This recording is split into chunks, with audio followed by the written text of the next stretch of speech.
We're the best. And that's the healthiest Absolutely. goal. And Alrighty. It's an excellent school. Hello, everyone. I'd like to, call this meeting to order, and Danielle's gonna do some housekeeping first. Good evening, everyone. Thank you for joining us in this hybrid meeting format. Just a quick housekeeping note before we begin.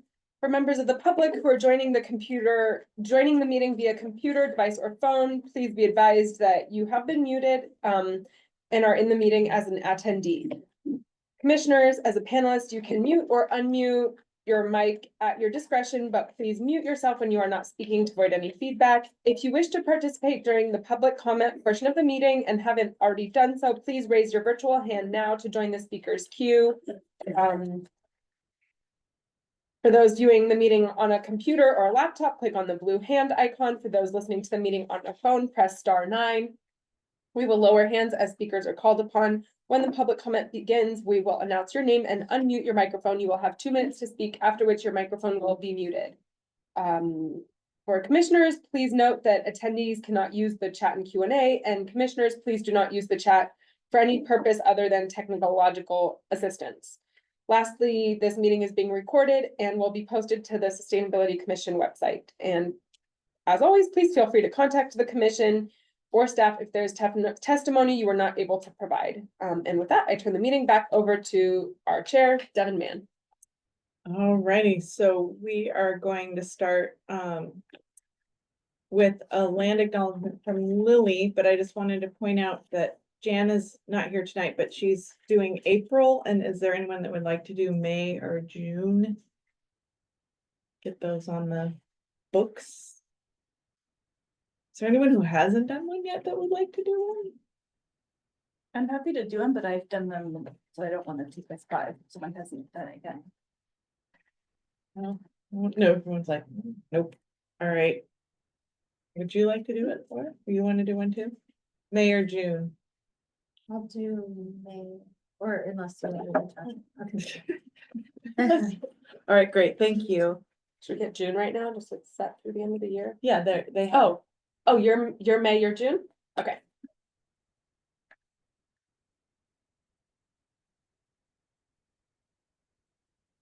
Thank you, guys.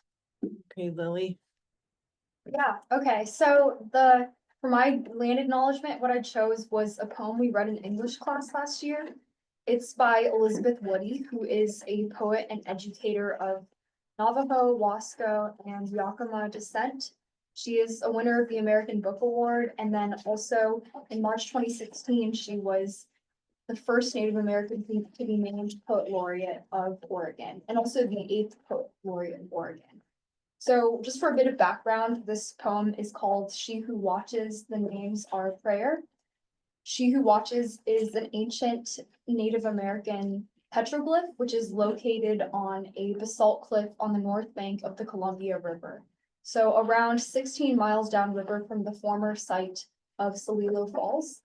And then Celilo Falls, which means echo of falling water or sound of water upon the rocks, in several American Indian languages, was one of history's great marketplaces. So you would have tribes from across the Pacific Northwest come here to this area on the Columbia River to gorge to fish for salmon, trade, feast, and participate in games and religious ceremonies. And then finally, the last bit of background is in the oral tradition of several Columbia River tribes. She Who Watches was a female chief who was turned to stone by Coyote in order to watch over the people for all eternity. So I'll do my best to do this poem justice. My humanness is an embellished tongue, the bell, a yellow mouth of September's moon beats outward. She speaks for all the names that claim in memoriam. Lilo, dispossessed, the village of neglect. The falls are faint rocks and rippled in the placid lake of backwaters. With a sad stone grief and wisdom, I overlook the railroad. The tight bands rail along the whirls of the Columbia. Drowning is a sensation fishermen and their wives know of. Men who fished son after father. There are drownings in the Dalles. hanging in jails and off-reservation suicide towns. A strange land awaits the fishermen, as it had for the Nez Perce, the Navajo, the Cheyenne, those who wailed in the lawn walks, keen to open the graves of their families. The dead children, my children, with names handed down and unused. Nilipu, Dene, Sisitas, the people pure in emergence. The immense mother is crying. Human beings, the words are tremors in the ribcage of hills. The consumption of loneliness binds us.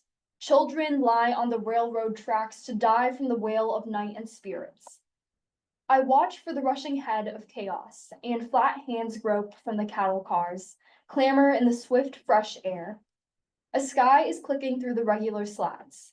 The tail whips the dusty battles of the Indian Wars, unsettling itself, nude and raw.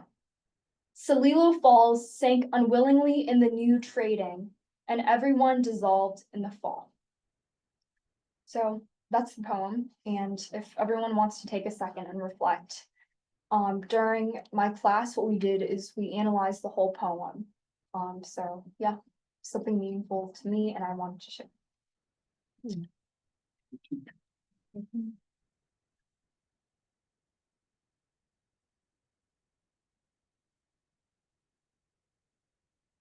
Right, that was wonderful. Thank you for sharing. Sort of not as interesting. We have an action item to approve the agenda and the February meeting minutes. One minor correction in comments I made. I commented that it was 18-year difference in life expectancy and ends up in the minutes as 18%.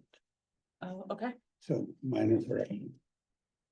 You could just, I just looked at my calendar. I need to switch May and June matrix and I'm at it. Other than that, they look great.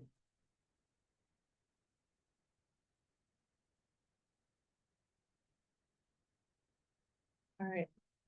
Does anyone have a motion to approve as amended? Sure. Thank you. I'll second. Okay, thank you. All righty. Next is public comment and commissioner response. Is anyone joined online? I've got one, William. Looks like. I don't think we have any public comment, but there was one message received. About a month ago. Hillary Barber from the Oregon Beverage Recycling Corporation. Or Oregon Beverage Recycling Co-op. Wanted to share that there was a cleanup event happening on March 13th in the Jefferson West Side neighborhood. She sent it before the event, but by now the event has passed, so, but yeah, that was received. And the other thing that was received was the request for support, but we'll talk about that later in the meeting. They collected 220 pounds of litter at that Oh, event. cool. Awesome. She emailed me about it. Cool. None of you guys want to make a public comment about anything? Okay. On to the, do I have the right one? I want to make sure I'm looking at the right one digitally. Yeah. I think. The presentations and the Q&A session. So not to discourage anyone, in fact, to encourage everyone, truly, just to note and it's written in here, but to limit yourself to one question or comment until everybody has had an opportunity. So I'm guilty of this, you know, if like there's some open air and I'll jump right in. So I just want to be sure everyone has the opportunity to participate and feels good about that. So just wait a second until before we move on to a second round. Yeah. Okay. Do you want to introduce? Yeah, so Stuart and Rebecca, y'all can come up and sit at the front. So we have Stuart and Rebecca here from the planning division. They'll be talking about the comprehensive plan and compact development. So A little bit of context, promoting compact development is really crucial for the city to meet its climate and CAP 2.0 goals. The city has created draft goals and regulatory policies regarding land use and urban growth that support compact development. And tonight, staff are seeking feedback from the Sustainability Commission on those draft goals and policies.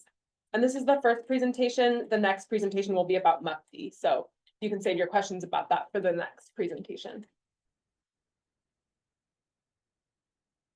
Thank you, Danielle Mhm. and Ian. Thank you, everyone. Good evening, commissioners. I'm Rebecca Gershow. This is Stuart Warren.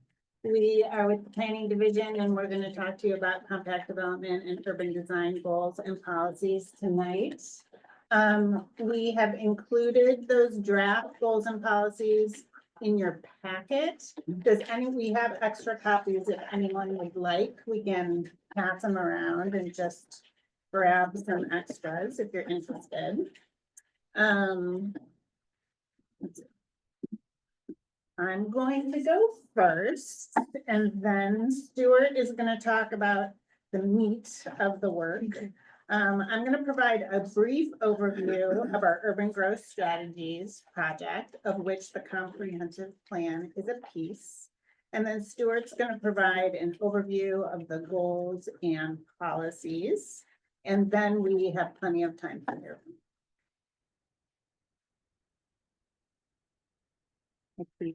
Sorry, I will have confidence that this is happening unless you tell me something different. So the Urban Growth Strategies project is identifying the tools, actions, policies, and the land needed for the next 20 years in Eugene to support living wage jobs and housing that everyone can afford.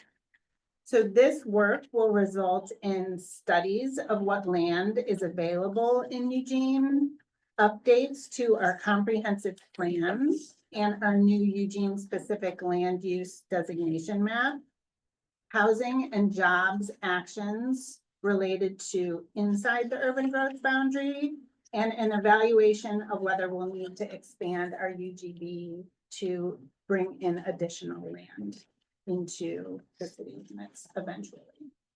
And I just want to acknowledge, I was here with Leah Roush, one of our colleagues, I believe last spring, maybe. And Leah and I talked generally, we did this piece about urban growth strategies. A big piece of urban growth strategies is around housing, because there's a huge housing need, as we all know. We're not going to talk about housing tonight, but that is sort of an underlying component of what we're doing, and we're happy to talk more about that at a later point.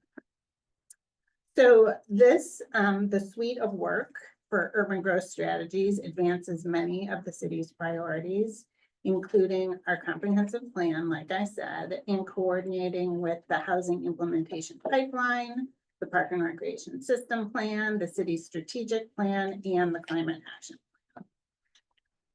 So the CAP 2.0 identifies a number of actions related to planning that are intended to help meet Eugene's climate recovery ordinance goals. And many of them are related to urban growth strategies work, like updating and creating a complete comprehensive plan, including our chapter on compact development, allowing for more types of housing in more locations in Eugene, removing barriers to building more compactly within the urban growth boundary, planning for complete neighborhoods that have access to goods and services closer to home, and then monitoring our efforts to make sure we're moving towards our goals. Okay, so this impossible to see timeline is our urban growth strategies work plan. And what we're going to be talking about tonight is really just this first piece. That is circled in red here. So you can see that the timeline here starts in 2025, but a lot of our work actually started last year, primarily community engagement to inform our goals and policies and our strategies and actions on jobs and housing. So this work, in these first 3 bars here is leading to a 2026 adoption package.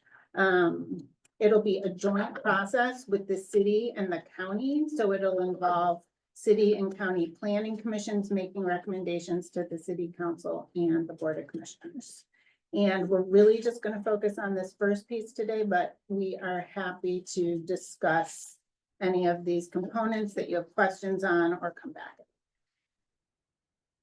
Okay, so before Stuart gets into the goals and policies, I'm going to talk really briefly about the purpose of the comprehensive plan.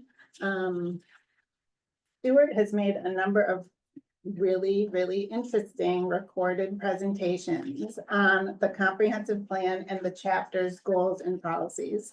They can be found here on our urban growth strategies page. So I encourage folks to check them out if you want more information on the comprehensive plan.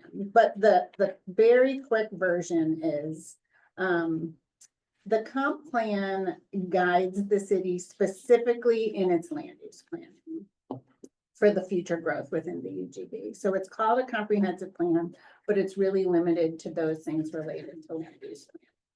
It's been informed by years of community engagement through Engage Eugene and then updated over the last few years. So each chapter contains a series of goals that articulate the overarching aspirations of the community related to land use. And then each chapter also contains policies. And these policies are a consistent course of action that move the community towards attainment of its goals. So once adopted, the policies guide the work of the city staff in formulating proposed changes to development regulations, long-range planning projects, and financial decisions related to those things. Okay, so now I am going to pass it on to Sarah. Here we go. All right, thank you. So now we're gonna dive into some of these draft goals and policies. It's gonna be a little dry, so you're gonna listen to hear me like talk a lot about specific things. So just want to acknowledge that first of all. Also want to acknowledge Lily and her work with the Youth Advisory Council and how their work's been instrumental in a lot of the work we've been doing in the comprehensive planning process. So thank you, Lily. Before we dive into these policies, I just want to like throw out there that these are likely to change a lot over the next year. Part of our process is meeting with folks like you and understanding your needs and priorities for compact development specifically. And then we'll be adjusting those policies as we go. So just know that these will likely change over the next year before adoption. Before we move forward, can anyone tell me what compact development means without using the word compact? Density. Density, okay. High density. High density. Anyone else? I was gonna say densification. I don't even know if that's a word, but seems appropriate. Stuff's built close together. Stuff's built close together. I like that one. Some utilization, highest best use. Highest best use. It's like an efficient use of space. Well, the like 10-minute walk. 10-minute walk shed. Yeah. Sometimes we talk about like a 15-minute walking distance too. Some people may have heard like 15-minute neighborhoods before. Right. Anyone else? But those are all really great. It's hard to define really, and everyone has a little bit different perspective of like what it really means. Density typically comes up. Most people like go to that thought. So what we mean when we say density is like building more things in like a really dense spot, right? So if we're talking about housing, that's more housing units per acre than say the parcel next to it, for example. So that'd be more dense. So the current draft chapter has 3 draft goals and 15 draft policies. The Compact Development Urban Design chapter of the Eugene Comprehensive Plan guides the city's future efforts for using land inside the urban growth boundary in an efficient and attractive manner. That's the urban design piece. That increases opportunities for people to live in complete neighborhoods. You might think of those like your 15-minute neighborhood or 10-minute walk shed, with access to goods and services. So the ability of people to get to places easily. So how are we connecting people to places? That's kind of how we think about it. The draft chapter also introduces some new policies for the city of Eugene, specifically related to planning for specific centers of commercial and residential uses. that are intended to increase access to daily goods and services while reducing the need to rely on the automobile. So once again, think about that efficient use of resources. The first draft goal in this chapter is titled Compact Urban Form. And it reads, to foster an attractive urban development pattern that promotes efficient use of resources, facilitates equitable development and access to community assets, and reduces Eugene's carbon footprint. Under this goal, there are currently 8 draft policies. A few examples of those policies include things like compact development. And this policy provides direction to the city to implement measures that increase the efficiency of land uses within the urban growth boundary. We also have a policy that calls for integrating urban design and land use and transportation planning to provide a safe, attractive, and connected public realm while promoting resource efficient land use patterns. And the last policy that I want to highlight here encourages infill and redevelopment by addressing regulatory, financial, and other barriers. Like I said, there's about 4 other policies in this chapter, so if you want to look at them, feel free just to take a peek at them in that handout I gave you, or you can look at them on our website as well. The next draft goal is titled Connected Corridors and Centers. And the goal language is to concentrate future growth and development near key corridors and centers to facilitate efficient transportation, transit supportive land use, housing options, economic development, and social connections. Before we dive into the policies, we want to give you a little background on what are centers. Centers are one strategy for building a more compact city. Draft policies in this chapter focus future growth and investment in and near existing and future centers to increase access to essential goods and services for all residents. Centers range in size and activity level from the largest center, which is our downtown, to the mid-sized center, which is like a core commercial center. I'll go into that a little bit more in a minute, to our smallest neighborhood center. So I think 3 different sizes, different activity levels, and we have these places around Eugene already. We're just trying to emphasize them a little more. Their centers are convenient and climate friendly. They bring goods and services closer to people's doorsteps, so it's easier for you to get to the grocery store, easier for you to get to work.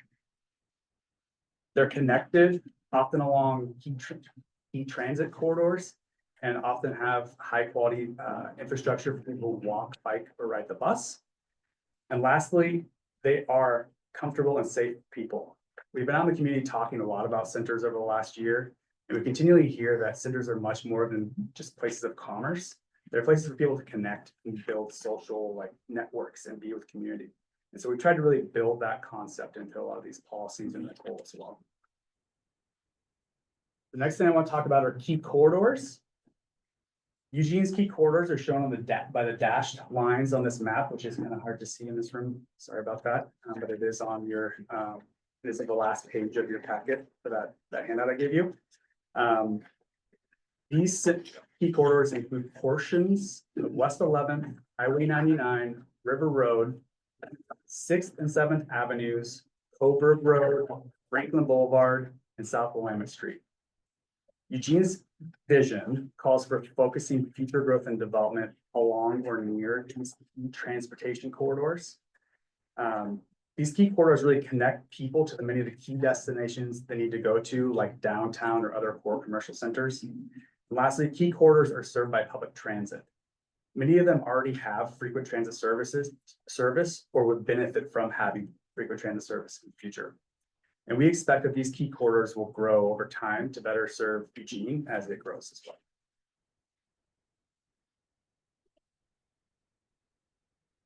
So diving into policies now for the goal of connected corridors and centers. We've drafted 4 policies and a series of sub-policies for this section. The first policy is on key corridors, and it is to support higher intensity development and redevelopment, including commercial activities, employment opportunities, and multi-unit housing near Eugene's key corridors. And again, I just want to emphasize that these are key transportation corridors, so there is a transportation element in planning for these spaces. The next policy I want to highlight is about centers, and that one reads to support higher intensity development of commercial, employment, mixed use, and a variety of housing types.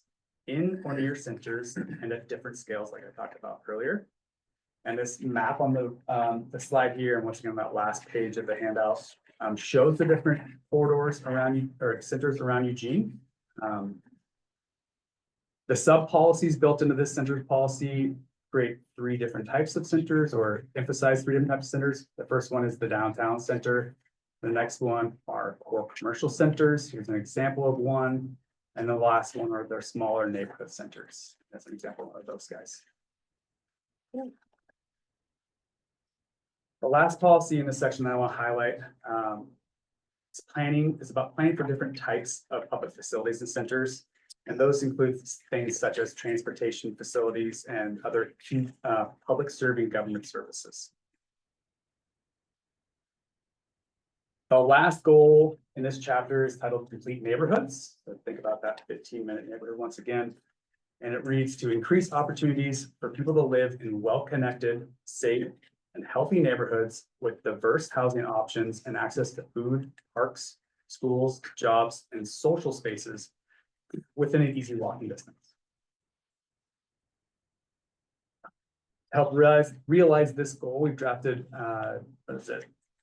4 policies in a series of sub-policies. And the first policy I want to highlight is about supporting the design and development of complete neighborhoods where people of all ages, abilities, and incomes have safe and convenient access to daily goods and services. The next policy is about continuing efforts to identify and encourage the preservation of significant historical and cultural resources, and to encourage adaptive reuse of historic buildings for housing and other public benefits, and incorporate historic preservation into our area planning efforts.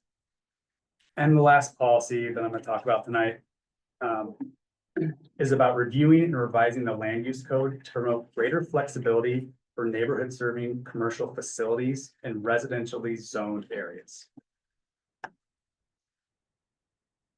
Okay, so earlier Rebecca talked about kind of how the comprehensive plan has these different sections. Now, last section was guiding the future work of staff and updating land use code, long range plans, and making financial decisions. So we wanted to bring a little bit of that last piece to you. So what are we thinking that these policies will help staff to do, and how is it guiding our work in the future? So we're giving you a little preview into what we're considering our 2026 actions. It includes 4 different kind of buckets right now. And the first 2 are increasing the capacity for housing as well as reducing barriers to housing. And a couple options or a couple ideas in that these first 2 action buckets are things like revisiting our multi-unit design standards, considering ways to increase average densities in residential zones, and creating pathways for village-style microhousing. In the reducing barriers category, we're looking at things like just making processes easier and standardizing the way that we review applications, things like that.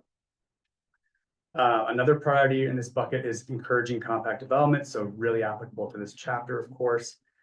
So we're looking at things like changing code standards in centers, modernizing our compact development zoning, and looking at new financial tools like system development charge deferrals, or expanding existing financial tools like the multi-unit property tax exemption, which one of our colleagues from community development is going to be here to talk about a little bit later with you all. And then the last one is reducing barriers to jobs. And specifically, we're taking a look at one of our zones that we call the employment zone. And for you zoning people in there, it's E1 and E2. So the next steps for this chapter are we're around to collect feedback. Right now, we have a survey up on our Engage Eugene site. And so if you don't get an opportunity to provide us your feedback tonight, feel free to fill that out. It's just basically an opportunity for you to look at the goals and policies and then provide us an open-ended response so we can collect feedback that way. Even if you talk about what you are your feedback tonight and then something pops in your brain later, tomorrow or next week, feel free to take that survey. Throughout 2025, we're going to be working with an equity advisory panel and a housing and developer working group, as well as the active transportation committee, to ensure that these goals and policies are reflective of their needs and priorities for compact development, especially. After we've taken all that feedback, we're going to be refining these draft goals and policies as appropriate, and then working with our decision makers to include their refinements as well. With that, I'm gonna pause for questions before we get into the discussion portion of the meeting tonight. Any questions?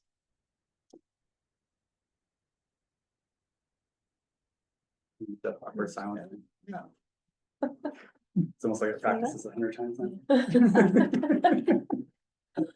I have a question about mechanisms for, like, for example, on the peripheries of town, a lot of the new developments I've seen are really, really large houses. Is there any mechanism to encourage smaller? I guess that's the simplest way to say it. Or like when they partition lots to do it so the houses aren't. You know, these are single family, but they're humongous. And then You wanna take that one? So we have a chapter on housing that has some policies on encouraging more middle housing, on encouraging a variety of things like partitions and lot sizes. And really for policies, we're sort of setting the stage for the work that we can be doing later. So, we do have some policies related to how to encourage when we are looking at expanding the urban growth boundary, which will provide land for new neighborhoods, ways to plan for those neighborhoods that will be, hopefully more equitable in terms of choice of housing, types of housing, income levels available, you know, housing that is accessible for more different variety of income levels, those types of things. I forgot to say thank you for coming in the presentation before I.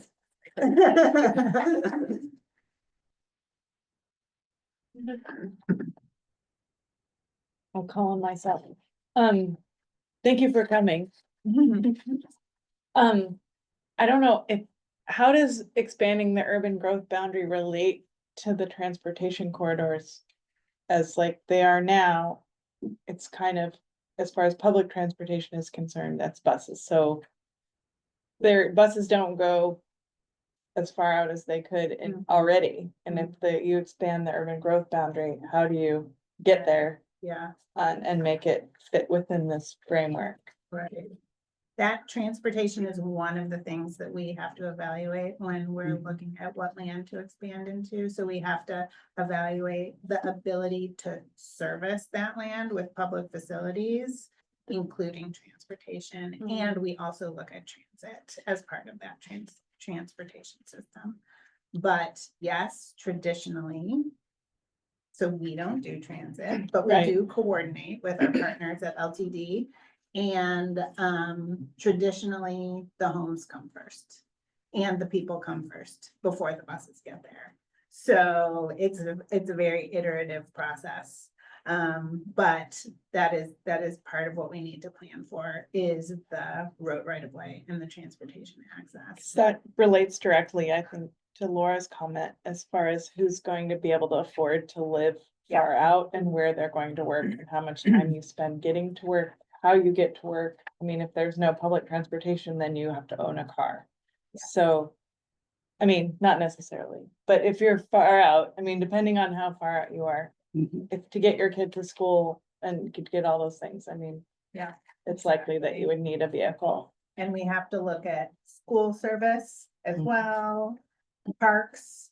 And that's part of why we are interested in implementing the centers policy, because we would also like to implement it in these expansion areas, so that we're building neighborhoods that have services as well as housing, even if it's on the edge of town.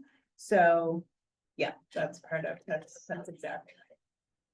And I'll add on that too, just to highlight compact development once again, like that's one key element of this chapter in particular, is that we recognize that not everyone can afford to live out. We also recognize that like 30% of people in Eugene don't drive. So we have to provide other options for housing and jobs and ability to access goods and services in our downtown core. And that's where compact development really comes into play. Dennis? Yeah, I just want to offer a comment in that I've served as a commission representative to ETAC, Envision Eugene Technical Advisory Committee, for the last few years. And, you know, I'm going off the commission this summer, so anybody who wants to wade more deeply into this, the data sets that support these comprehensive goals are very extensive. The commission has a designated spot on this technical advisory committee, as well as planning commission does. So there's a slot for a commissioner to serve. And my role has been in part to see my sense of what the proposed goals are achieving the kind of goals that are part of CAP 2.0 related to comprehensive development. And what are the data that may harm for help decisions? And one of the things that I felt like my roles was they would describe, if a layperson was reading this report, does it make sense? And I went, I'm qualified to answer that question. So there's an opportunity to help that process be more readily understood by more people. And I found it just amazing, the array of data on jobs, on density, and all of those issues that are comprehensively assessed and then taken to advisory groups, you know, for feedback. So, you know, it was an insightful process for me. Yeah. I didn't know what a mufti was when I started out with that kind of stuff, or corridors. And so just be aware as we're looking ahead towards the next year of commission work, there's a place for us to be present in the room. Well, part of the reports that are behind the comprehensive plan, and the requirements at the state level that shape part of this process are discussed more fully. So just be aware that that's an opportunity. Yes, thank you for that plug. That's great. And our growth monitoring work, which ETAC oversees, is critical for our urban growth strategies work. And it's great because when we first expanded our UGB and developed the first chapters of the comprehensive plan, the analysis that we needed to do, we needed to create all of those systems. And now those systems are in place. So it's much more straightforward for evaluating the data. And it is public facing. There's a dashboard, there's a data dashboard that's accessible to the public. Unfortunately, the comprehensive plan goals and policies aren't very publicly accessible in terms of language, I would say. It's definitely an internal facing document. Right. It's for how we operate, and so it is written in a little bit of a wonky way. So we are trying to translate that to the public and communicate the importance of these policies, even though they're not written in a very publicly friendly way. Yeah, I had to learn a little wonk. I think we have time for one more question, so we leave enough time for some discussion. There you go. If anyone else has a question, they can. Are there financial disincentives, going back to what Laura said, for large? I mean, there are some financial incentives in the SDCs. You mentioned SDC deferrals, not eliminations. So is there a financial disincentive to make a giant house? I'd say SDCs are that. They're broken out typically by square footage, so the bigger you build, the more it is, but they're like in buckets. Does anyone not know what an SDC is? Do you want to? System development charge. Yeah. Clears it right up. Yeah. So it's the amount you have to pay to basically hook your new home or development up to city services like sewer, water, and pay for transportation as well. In parks. And parks, and library. No, No, not no, library. No, it's hard because they pay for public improvements on the ground, and they also cost development a significant amount of money. So it's definitely mounting. Okay, so now we have some questions for you.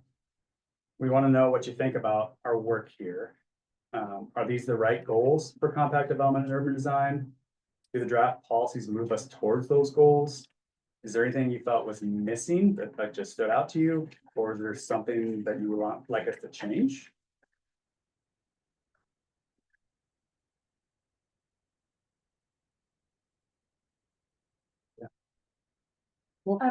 There was some language in it that had a little bit of, kind of like a opinion bias, so, attractive.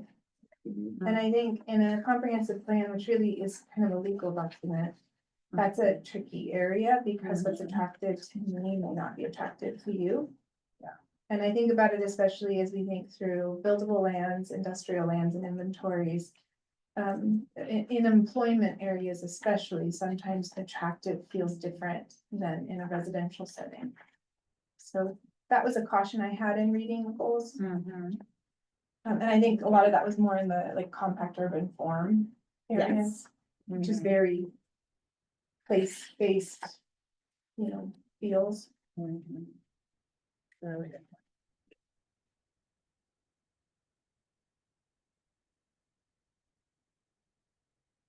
It is compact development and urban design, so we're trying to say, we can do this in a, do we have a better word? It's hard. We can do it in a way that where we still have a urban form that is pleasant, like, we're trying to make. Maybe it's partly an exercise of saying, what makes an attractive place? And then in that exercise of defining what makes it attractive, you actually start talking about, it feels like I experience this when I walk here, or, I think it's different in the different zones. But I do believe there's tactical things underneath attractive that is not actually about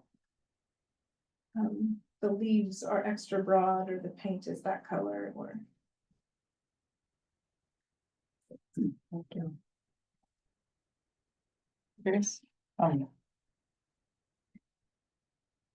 know you said we're not talking about housing. But part of the presentation included, the goals with the compact development is that it be for, all ages, all financial capacity, health capacity. So if you're asking for input about, one of the things that crosses my mind is, I hear that we're addressing that we have a need for affordable housing. What does that look like when it hits the street? Because affordable is probably different for a lot of people. But we keep doing developments and the percentage of those developments that maybe the average person would say was affordable seems to be a very small percentage, sometimes almost not measurable. And so is, I guess, is there going to be a more robustness there, or is it going to be lean? If that makes sense. So I want to make sure that we're on the same page when we say affordable housing. Yeah. When we say affordable housing, we typically mean a very specific thing, which is that it requires some sort of government subsidy in order to develop it. And then it also requires some sort of income qualification for the tenants to live there. So if you were to apply to live in an affordable housing development, Right. you have to prove that your income is below a certain level, oftentimes to even live there. Yep. A lot of times we talk about housing affordability, which I think maybe is more what you're thinking about, which is like everyone's ability to afford a home to live in, regardless of what that home looks like. And so when we talk about that, we often look at the amount you pay as a percentage, or amount you pay for your housing costs as a percentage of your total household income. And that mark, as defined by the Housing and Urban Development HUD, is less than 30% of your household income to be affordable. Typically speaking, when we look at the wide variety of housing characteristics out there, what the market, or like development in general provide, is considered market rate housing. is you need to make about, it's 120% or more of the area median income in Eugene in order to be able to affordably live in that new market rate housing. With the first part, with the more like government assistance, the wait lists for that are significant. Is there a thought as to how much of an inroad to make in that? We know we need a lot more of it. Yeah. We'll just say that. And we could probably send you some more specifics if you're interested in hearing that. We have another slide deck we could send you. Right. That covers exactly what our needs are broken out by income levels. That's part of what we are required now to plan for is all of the different housing types affordable to different income levels. So housing type definitely impacts how affordable it is. And so we're looking at all of those pieces, which definitely feeds into compact development, but it also is very housing specific. Okay, thank you. Alexi? So I was looking at compact urban form goal, starting with the goal. The last piece of that is reduces Eugene's carbon emissions. Eugene has set up science-based targets in the climate action plan. That they're not like reduce by X% by 2035, they're reduced in line with what we need to avert problematic results of climate change. When I look at this kind of thing, my tendency is to go toward where we want to land and then backcast to get to where we are now and try to draw the line between them. And so I'm wondering, at what point do we draw the connection between the goals in compact development and the goals in the CAP 2.0? As it says, reduces Eugene's carbon emissions. It doesn't explicitly say in line with Eugene's other goals. Is that link drawn? And are there interim steps? These are pretty broad goals and the policies are also pretty broad. Where do the more specific components come in? Say, for example, a development going up, if we're trying to get Eugene overall to have no direct carbon emissions in, a 20-year time span, say, less actually, but say it's, 20 years. We presumably wouldn't want to be investing in machines that burn fuel if they have at least, anticipated to still be running in 20 years. So it would make sense at the planning stage to consider where we want to land. I'm thinking about this in the lens of carbon emissions. It can be broader, but I'm wondering how explicitly those goals are reflected here and what the steps are as it proceeds through stages of development planning. Does that make sense as a question? It's a little bouncy. I think so, and you can, if I don't answer your question, please ask another question, but you're right, these are broad. The comprehensive plan is broad by its nature. It is a legally binding plan, so there's an element of it that needs to be broad. Part of CAP 2.0, one of the actions specifically called for creating this plan. So Right. That's moving us in that direction a little bit. The compact development chapter in itself moves a little closer to that mark by creating that more compact urban form where people don't have to rely on the carbon burning vehicle or machine to get them to places in theory. Right, it's still a choice for folks. But we feel like if we can create more opportunities to live in these complete neighborhoods or in these more dense environments where people can choose to not have to drive, that they probably will. So basically the goal is, this is the subset to, the goals out in the CAP 2.0.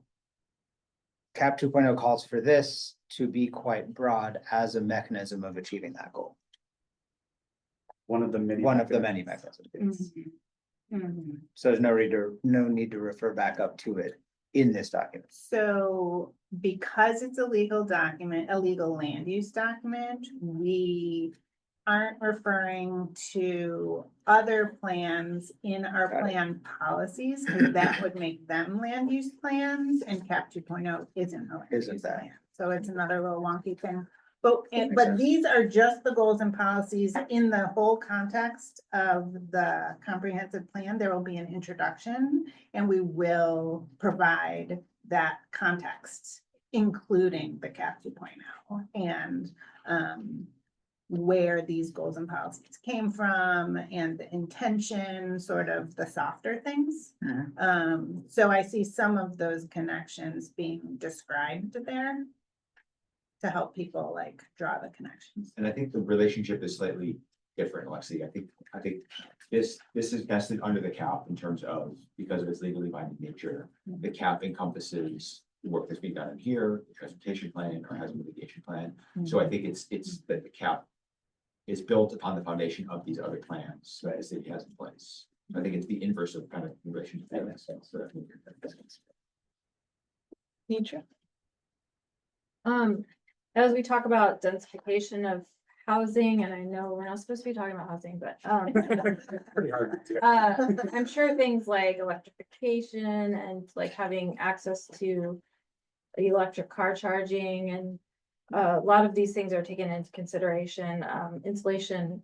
But are other things taken into consideration, encouraging like self-sufficiency or eliminating the need to transport by like community gardening spaces and resiliency hubs is something that comes to mind. We've been talking about that type of thing. I just don't know what level we're at having these conversations, like where we're at. We just talked about the need for broad, but is that stuff being taken into consideration as well?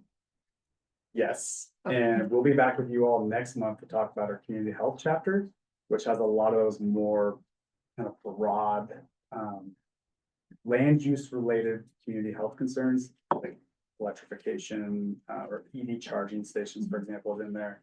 We do have a policy in there about food and like being able to grow your own food through community gardens or other options like that. What about pets too?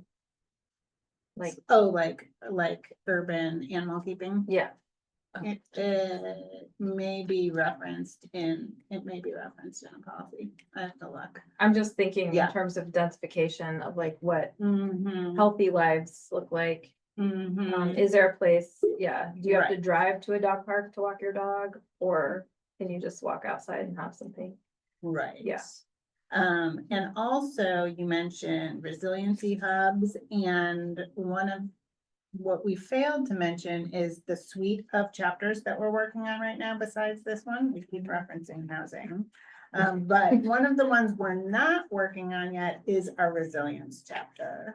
So right now in this suite of work, it's community engagement, housing, compact development and urban design, community health, public facilities and services, and land use, which has our land use map. So the next phase, the final phase, is resilience and natural resources. And so we will be talking more about things like resilience hubs, obviously. Anyone who doesn't mind, may I go? So where does healthcare fit in all of this? Because, I mean, we don't have that now. How are we gonna have it then and push the urban growth boundary out? I mean, you're just farther away from what we don't have. I mean, By healthcare, what do you mean specifically? access to healthcare, yeah, like, I mean, if you want a healthy community, you need access to healthcare, Like a hospital. like a hospital. Or an emergency room, maybe not a full-on admitted hospital, but I think that would. For sustainability purposes and travel purposes, and that fits right in there. Definitely. But I don't know if that goes with the healthy community, because you didn't really quite say healthcare. Right, we actually do have a policy, coordination on access to healthcare in the community health chapter. Okay, it is in there, all right. Yes, and it's still, and it's not yet a published draft. We're still making refinements to it. So it is forthcoming, but like Stuart said, we plan to bring it to you. Yeah, I do. Right, I think we have time for one, maybe one more. So, Unless someone else wants to. I get to talk about this other forms as well, so I'll go last. The, first of all, I want to put a shout out for the ETAC. Someone really, it's a great committee. And someone should step onto it, because I think having this voice here on that committee would be really good. But setting that aside, the compact development chapter, that's a new, that's not in the current metro plan, that's like a new thing, right? Correct. Okay. Isn't a comment about. And I'm seeing some things that feel very new and some things that are sort of through threads of previous sort of thoughts and policies. And so even if it's not something that gets written in, I think it would be helpful to know, like, what are the things that are new ideas versus what are continuations of, because like I've been hearing about development along key transit corridors since like before I moved here. It was like coming to Eugene, key transit corridors. So I think that might be helpful, because that helps sort of think about where we're continuing strategies versus what we're trying to do. Can I do one quick one? will it really be quick? I think it's just a suggestion, not a question. Okay, go ahead. It occurs to me that there's a mention of transportation access along key corridors. And we've got traveling by foot, bike, transit, assistive or micro mobility device, and then we mention public transit. I don't see anything about electric vehicle charging in centers of any size, and I just want to flag that for you. You don't have to answer it due to time, but just, I imagine it's been considered, but I noticed the lack. Thank you.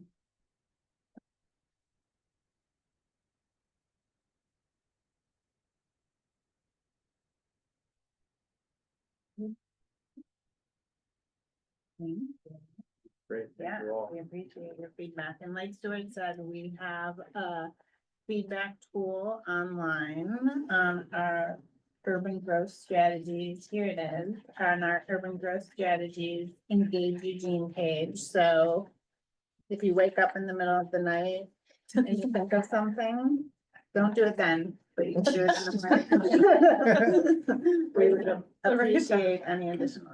Call your cell phone. Let you know. Well, thank you so much. Yeah. Yeah, and like Stuart said, they'll be back next month to talk about the community health chapter. So, more on that. And, yeah, I think you guys asked great questions. This makes me really excited that the Sustainability Commission got to weigh in more deeply on this, because even though it's kind of jargony and, you know, high level, I think you asked really good questions. So, next we have Dylan Huber Hydorn. He's joining virtually. Hi, Dylan. Dylan is here to talk about one of the city's many tools that we have to promote compact development. One of those being MUPD, the multi-unit property tax exemption.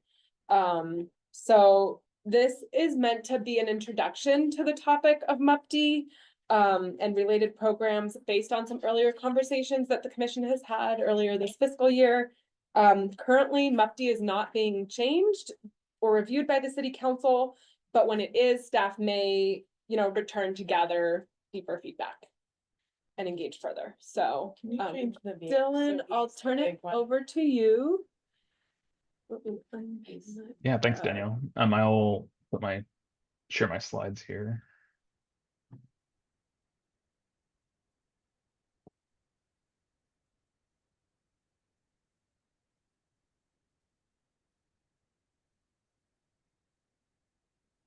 All right, seeing what looks like an obvious title slide? Yeah. All right.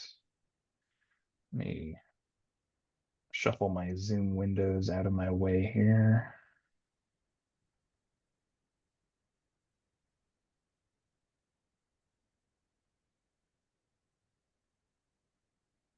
Apologies, I'm just going to try to get my screen decluttered here for a second.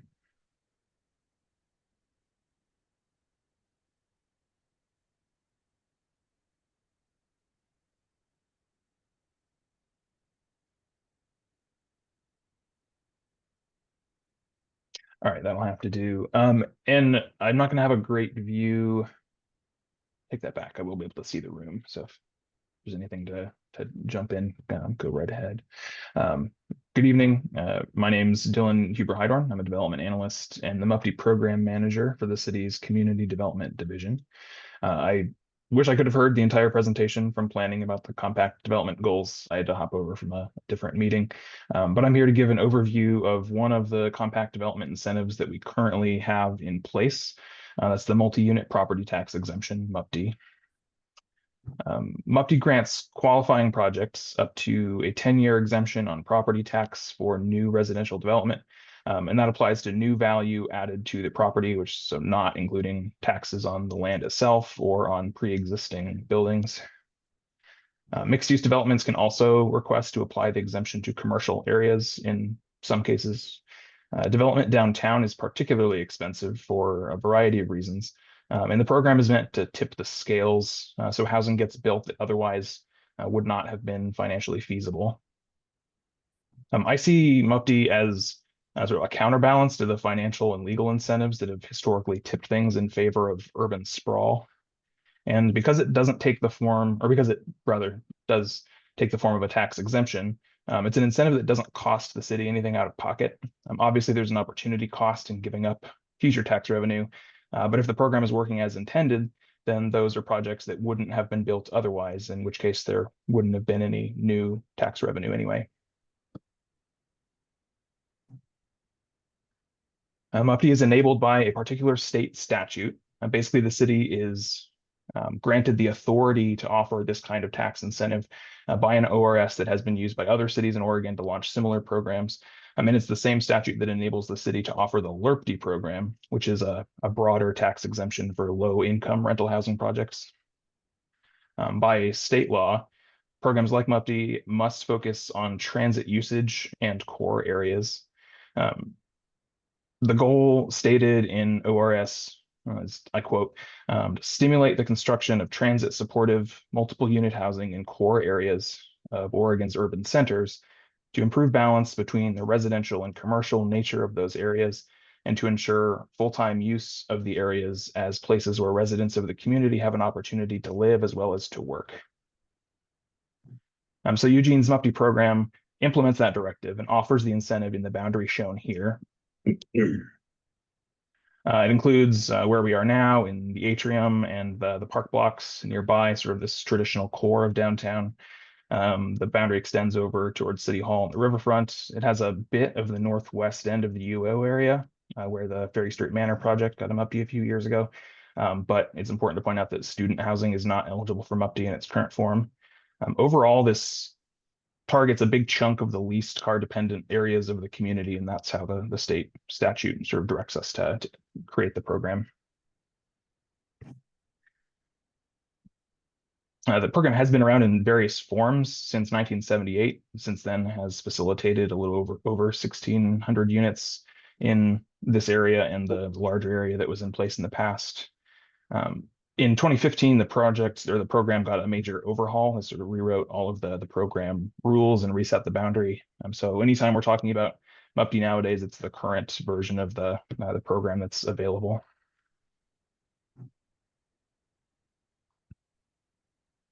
The current rules require projects to meet a series of public benefit criteria, in addition to the basic eligibility stuff. I'm going to focus on a few that I think will be of interest to the commission, but the others include a required plan for local contracting and hiring, along with other beneficial economic impacts, a requirement to either include units that are affordable to moderate income households or pay a portion of their tax exemption back to a fund that supports housing development. There are building design criteria that go above and beyond what our codes generally require for building quality. There are restrictions on projects either removing housing without building substantially more in its place, and they have to address impacts to adjacent historic properties if there are any. And there's a financial need criterion that requires projects to show their financial projections, and only projects that demonstrate that they would not be financially feasible without the benefit of the tax exemption are eligible.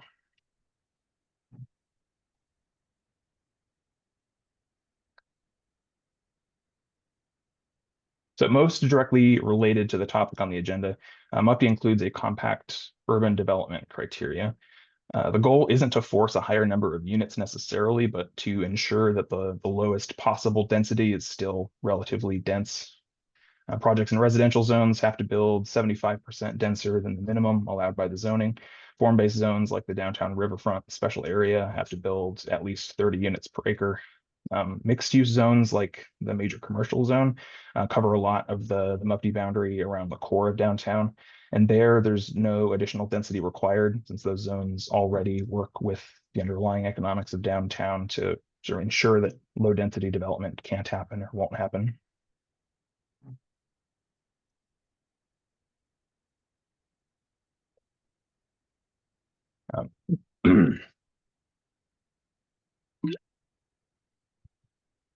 MUPD also includes a series of requirements for green building features.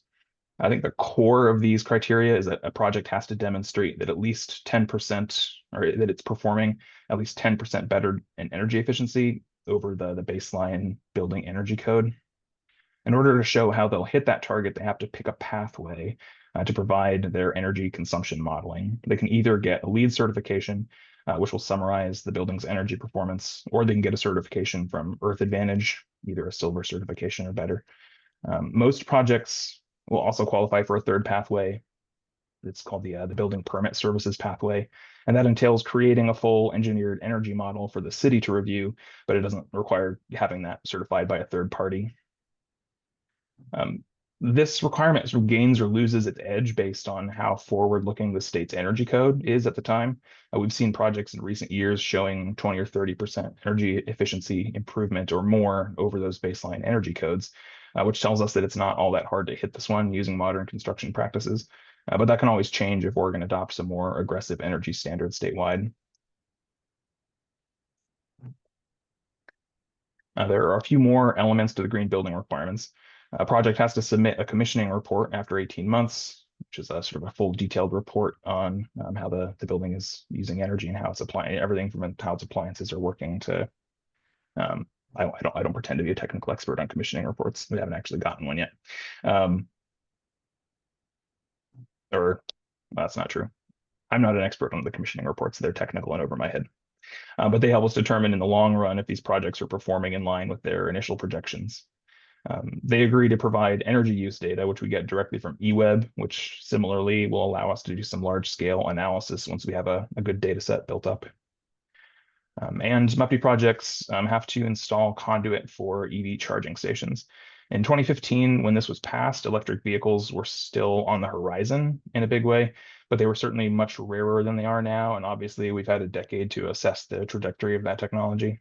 So right now, the climate-friendly and equitable community legislation at the state level and the codes that Eugene adopted, like its parking requirements, have superseded the MUPD requirements for EV charging. So the CFEC rules are much more demanding. So generally, we make MUPD applicants make sure that they're aware that there are much stricter requirements than what they'll see in MUPD. A few thoughts in closing. When the program was approved by City Council in 2015, they included a unit and volume cap. Once the program has facilitated the development of 1,500 units, it'll trigger an automatic review of the program by City Council. It's safe to assume that that will be a big deal. I can't make assumptions that the city will or won't completely overhaul the program or anything like that, but I'd be very surprised if there's not a public engagement component that would be a great opportunity for the Sustainability Commission, other entities to weigh in. And at this point, as of a few weeks ago, we're at 928 units approved from MUPD, so we're making progress towards that 1,500 unit target. That's what I've got for my presentation. I'm happy to take questions.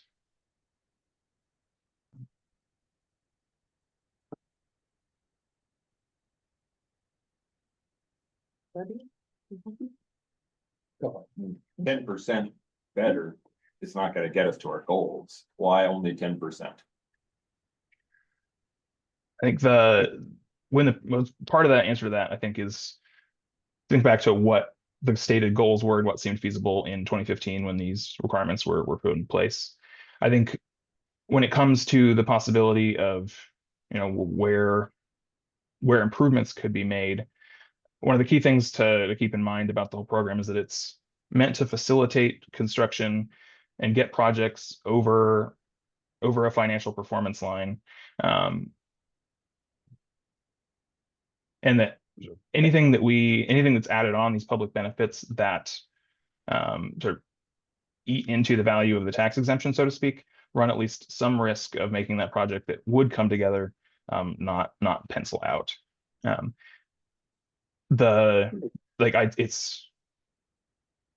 think it's heartening that we've gotten reports from the recent projects that have gone through the process in their modeling and as they're moving into their actual, the life of their buildings, that they're seeing that modern construction techniques can do significantly better than that 10%. But when these requirements were passed in 2015, that was seen as a way to be forward-looking and press buildings to get better performance without adding big financial weights to those projects that would sink the initial purpose of the program, which is to incentivize the development in the first place. Let's see. Yeah, I'll echo that 10% above Oregon's code is pretty low. It's a low bar because Oregon's code back in 2015 was relatively impressive, but our neighbors, notably Washington and California, although many other places around the country now have much more stringent energy codes. And that reduces energy burden and operating cost. Energy burden if people pay their bills directly, operating cost for the project, which can help reduce rent if they're paid through, if it's a flat thing and people don't directly pay their own energy. But the point is that reducing energy costs makes this housing stay more affordable over time by reducing the cost to be in the building. One thing I wanted to flag, the green building requirements as they stand now would still provide that public dollar property tax deferral for projects that are installing fossil fuel-based heating systems, space heating, water heating, or other fuel burning systems, gas burning systems. Even though those are typically more expensive to install upfront. So it seems like an obvious opportunity when the all-electric system tends to be cheaper to install when you consider the cost of running gas service to the property, to consider a requirement that these properties be all electric. And that would also put MUPD in line with Eugene's climate goals to ensure that buildings can be served by a renewable energy source like our electricity, as opposed to being locked into the gas burning grid. So I'm interested in exploring an addition to the public benefit criteria to say, don't burn fossil fuels on site, maybe except emergency generators. Any take on that? A quick note on your first point. I think as I said, we're definitely under the impression that as far as the state energy codes go, it's not hard to meet that 10% requirement. So that's where things stand now. And that's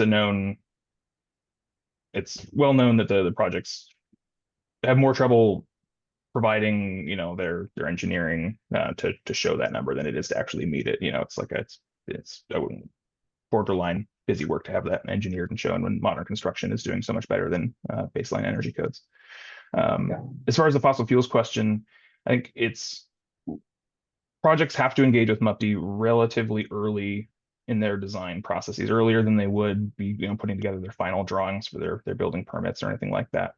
And we engage with these projects at a point where they are still very much figuring out some of what, like, the basics of their financing and their construction costs. Like, they're getting details to us that we require earlier than in some cases they would like to be making those decisions a little later in the process, but it does mean that we can see a bit into how the projects like budgets come together. And at the point that they apply for MUPD and they have to finalize these details, they're at a point where they really want to be shaving costs off, because a relatively small sounding chunk of money in terms of the whole project budget might make the difference between them being able to build the project or being told by the bank, no, your project's a little too expensive and we're not going to give you the construction loan. So they have a pretty significant incentive at the point they deal with MUPD to be assessing what the most expensive initial construction options are going to be. It would be great if we had ways to sort of help a little bit further down the line with their financials to make those initial upfront investments in their energy infrastructure and the building pencil for like other kinds of projects. I mean, these projects in ways like struggle with flexibility. If they, they're finding ways to go from their initial dreams and the architect's beautiful visions of their building to something that's like really financially feasible, and that involves a lot of cost cutting. And MUPD's there to make sure that they don't slash things too far in terms of their building quality, and the new rules are in place to keep really crap buildings from getting incentivized. But I think we see them juggling their options for in-building energy, and like some of the projects that we've seen recently, the point that they apply, they're still weighing whether they're going to go with electrification of various internal building systems or not. We haven't seen anybody go, like appearing to aim 100% for no fossil fuel use except for emergency purposes. But we do see that they're, in some cases, really trying to make it work to get as little gas usage as they can. And they're really like counting the pennies to see what they can get built. So I am curious about your point. Under what circumstances the initial upfront cost is lower for electrification, and how we can, if they don't already know certain aspects of the newest technology, how we can help them connect with that information, because we do engage with them at a point where they could still be making those decisions. A lot of that has to do with the cost to run gas service to the building at all. So if you were to put in a diesel tank for your backup generators instead of running them off a natural gas line and run the rest of the systems on electricity, you simply don't need a gas hookup, and that saves quite a bit of money at the construction stage. But it is a very early stage decision if you're going to go that route, because then you've simply decided not to run that utility. On that point, stage is what I'm talking about. I am curious, when you talk about the costs of running the utility to the site, if that would apply to this environment where we've got sort of ubiquitous gas line coverage in a downtown environment, as opposed to if that would applies differently in a greenfield development sort of environment. Good question. We should poke at that. See what the fees are. Mitra? What is your process? Can you tell me more about how you ensure a local, I heard you mention that you're looking at who's constructing these units. Are they local businesses versus, from far away? They, in their application, have to provide a local economic impact plan, and they usually have their general contractors draw that up. And for projects this big, the general contractors are massive shops. You tend to be pretty familiar with this stuff. They need to give us a rundown in that plan of the subcontractors they think they'll use for their construction, all the could be dozens of them, and they need to sort of show us how they aim for at least 50% of the dollar volume of their project to go to firms based in Lane County. So they're, especially in the building environment here at the south end of the valley, we often compete with the rest of the valley north of us, in sort of the construction market that includes Portland and the rest of the valley, which has a significant impact on our cost of housing development. But it also means that we make them provide us a plausible plan for where they're going to source the labor for their contracts and spend their money on those local firms. They need to show us in their plan that that it's plausible that they're gonna to pull that off. And so far, we haven't had any projects have an issue with that. And then after the building or during the building construction and after, they're providing us with, among other things, they provide us with affidavits from all their subcontractors that those subcontractors are going to be following labor laws and things. So we use that to sort of track where their subcontractors are coming from. At the end of the project, they give us information on like the zip codes of anonymized zip code information for all of the construction workers who were involved in the project. Let's see. So in addition to that plan piece where they have to spend, or at least they have to have like a strong plan for how they're going to do their spending locally. We also have some requirements around meeting with their general contractor with city staff to go over options for ensuring that they're advertising their contracting opportunities to minority, women, and emerging small business firms. These big general contractors tend to know that stuff better than we do. It's the intent is to sort of break up the good old boys clubs of construction, but these projects tend to be big enough and with competent firms that know more than we do about getting their bid opportunities out there to every corner. I want to end Thank up you. going down other rabbit holes. Thank you. All right, well, we're at time, so thank you so much for shedding light on Mufti and answering our questions. I'd suggest anyone curious, the Mufti website is fairly dense. There's a lot going on there, and my contact information is there if anybody has any follow-up. Great. Thank you, Dylan. I think you all have a good evening. Thanks, John. You too, thank you. It's happening. All right. Great. So you may or may not have noticed that there's like a little note on before we start our discussion part, which thank you, which Thank you. ends around 7:10, and I think although we have a few more things that we kind of have to get to that, so we need to make sure that we're kind of sticking on time with our discussion tonight, so we've got some things to approve later. But you might notice there's a note there that just to sort of go over what the goal of this discussion time is. I don't know if you haven't read it, but read it if you have not read it. But I'll read it as well. The goal of these discussions is to better understand the diverse perspectives of commissioners about the topic. Commissioners are welcome to share opinions about the policy or project, but should refrain from critiquing the presenters that we've just had. As far as like their knowledge or their ability to answer questions or that kind of thing, like we're really looking at not who's doing it or how much they know, so much as like the topic. And I think that's just really important for us to remember in a, in a civility sort of environment, and this is a public meeting, we just need to, just a reminder that we should do that. So not to discourage anyone from saying anything or discussing things, just to sort of keep those things in mind as we move forward with this new format that we're learning about. So that being said, we don't have any prompts. We talked about having prompts. Sometimes maybe it feels like we need them, sometimes not at all. But does anyone have anything that, oh, Lily's ready. Yeah. Go Lily. I think just a quick thing with the urban growth strategies plan, what they presented. I mean, Dennis, you mentioned accessibility, right?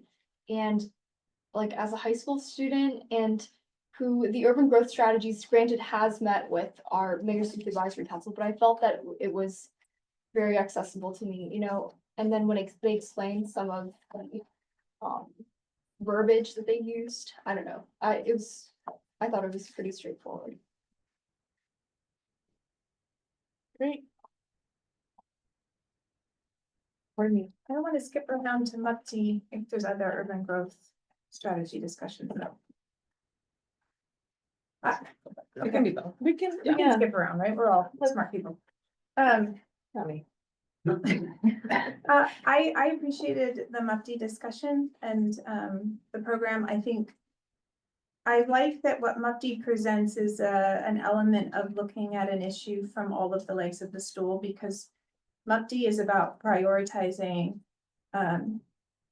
closing some gaps that this community is experiencing from a building type standpoint, but also quantity of housing and placemaking. And I think I had thoughts, but I realized we were just hearing about it. It wasn't a discussion about it necessarily. What I think is very valuable is there are moments when we have to weigh how to serve all of those priorities at once. And sometimes the technology and the innovation and the markets aren't all moving in tandem.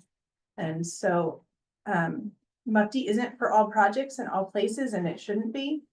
But I think it's great that it's a tool that's in place that allows us to have an opinion about the building style and type, while also incenting the units that are created and in a dense fashion and in a way that's accessible. Like, we rarely get those tools that work in all of those economies. And so I don't have any critique of it, other than I was glad to see it as a topic and in this, at this table. Cause I think it's just the good work. So that's it. Mitra? I will just kind of continue that line of thought too, in saying that I was really delighted to hear about some of the revisions that took place, that it had been revised in 2015. One of my old workplaces was right across from the site, and advertising, like, that had a MUFTI prior to that, and it was, and I can't verify it's true, but it had addressed a lot of the issues I had heard about advertising construction people from Portland, and not, and as my husband owns a local construction company, and driving by and being like, why are they not hiring locally? And then quality and, like, yeah, I mean, and I do think also, yeah, so this is just some of the things I was hearing prior to that from the community about that. So now I feel good that they've considered that in a revision. And yeah, taking this look at expediency, incentivizing this development and densification of housing, trying to consider the energy efficiency. And I did think it was good that he addressed the idea that it's in relation to our current Oregon state laws, and that could be changing, and that there's a revision for this when it hits that 1,500 units. So, you know, there's possibilities for readjusting to new technologies and standards and expectations as we move forward. So, yeah, that was refreshing. Dennis? Yeah, and Courtney, I appreciate your questioning them about the worst use of the word attractive. You know, I think the goals of incentive programs and the goals of planning for greater density, it's beneficial. And attractive is a point of view judgment. That's the pushback we saw on middle housing community-wide, because some people don't find that attractive. It, you know, encourages an NIMBYism.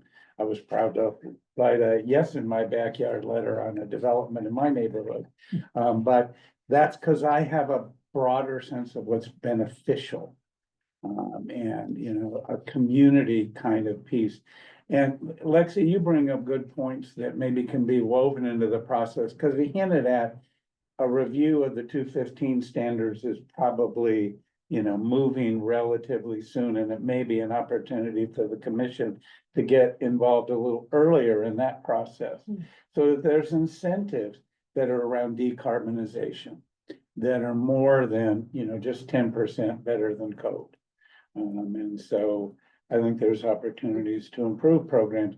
But the key piece, which I've looked at, when I look at the ETAC data, I am just astounded at the housing shortage in our community. And the lack of housing that meets market rate, because they look at the employment opportunities pieces balanced with that as well. You know, and why we need 1,500 more units incentivized at downtown. And that may take some compromises, which he was hinting at, to get there. But look at incentives in the next round that do both. That create housing and reduce long-term costs for the people who live there because their utility bills long-term are potentially less.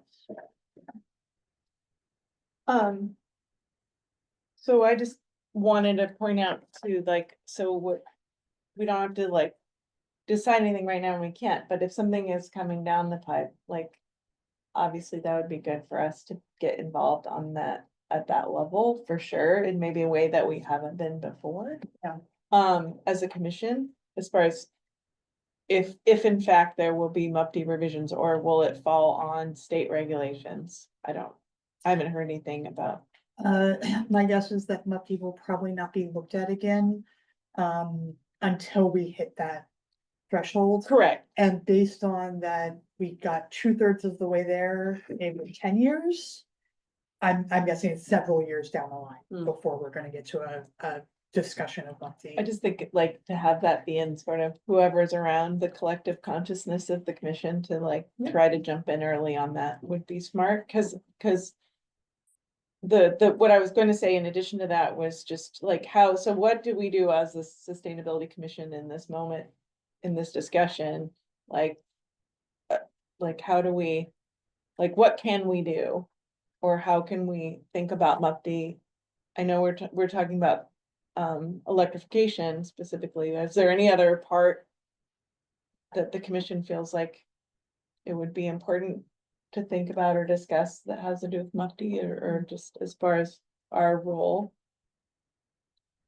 I mean, I think as staff, I mean, my perspective would be, given that it's not really up for review for several years, like now is a really good time to learn as much as you can about it, track what projects are coming up, like track what projects are being built, you know, learn as much as you can. So when the commission gets to that point where they're being asked to engage and for feedback, like you can really be in the weeds on it. And staff will be every September, August, I, go out to staff, ask them what they're gonna be seeking engagement on. And so this will definitely be something that I'll keep on my radar for your guys' work plan. Does anyone else have like a round one comment, question, or concern before I give it over to Alexi? So I recall in November, October, November, accelerated MUPD came before city council. And we had some public comment from people who said, accelerated MUPD is coming before city council and there's a proposal to strip all the public benefit content out of it. Can the Sustainability Commission make a comment and do something about this? It was that meeting we had in the library. And we listened to it and talked about it a little bit and eventually came up with some language, but because of the process on this commission, we don't move in a 2-week time frame. If someone says city council is going to talk about this in 2 weeks, like this commission is not going to provide a letter to the city council in a 2-week window, maybe a 2-month window. So I would be interested in preparing some future of MUPD recommendations that we could work on, massage through, come to agreement, vote it out, and have it sitting there, whether it goes to council immediately or whether it's just ready. Sure, that's not a big deal to me, but I would be in favor of coming to agreement on something and getting it approved so that if it does come before council, so what I'd rather avoid is sending it to council when there's not going to be talked about for 18 months. And then it's sort of out there somewhere, but it's long since forgotten when the topic comes up. It seems like it would be more meaningful to have discussed this topic here, have some content that's ready, whether that's informative or a recommendation, so that when we do hit, I don't know, 1,400 out of 1,500 units, we're able to pop up to council in a more expedient way. Just a comment on the expediency piece overall. There is minutes published on the city's website, and sometimes it's less helpful than I would like. But it is our tentative working agenda, which shows out what the agenda topics are for the next couple of months, in theory. I didn't know what the agenda topics were for the next month until like yesterday, but and that can usually be pretty helpful if, there's something on there that you're talking about stormwater, and we wanna weigh in on stormwater to kind of like. That's an issue this week, right? Just Yes. after last week's rainfall, so. Oh. Can I speak to that a little? Some just kind of free flow thoughts on that a little. I'm always hesitant to get too ahead of the details of an issue and put an opinion on paper, because then it lives in perpetuity and sometimes it's not right sized to the question being asked. What I wonder a little bit and thinking about when they're gonna hit that 1,500 mark, there is a little time between now and when that's gonna happen. And in my learning with this commission, just how it functions, is that actually one of those topics for a discussion about goal setting for the next body of work of the Sustainability Commission, which is, does the commission want to start thinking more broadly and deeply about how we feel about high density development? Because really, it's not so much what we think about MUPD, it's what we think about what makes a good development in that compact, multifamily, building type.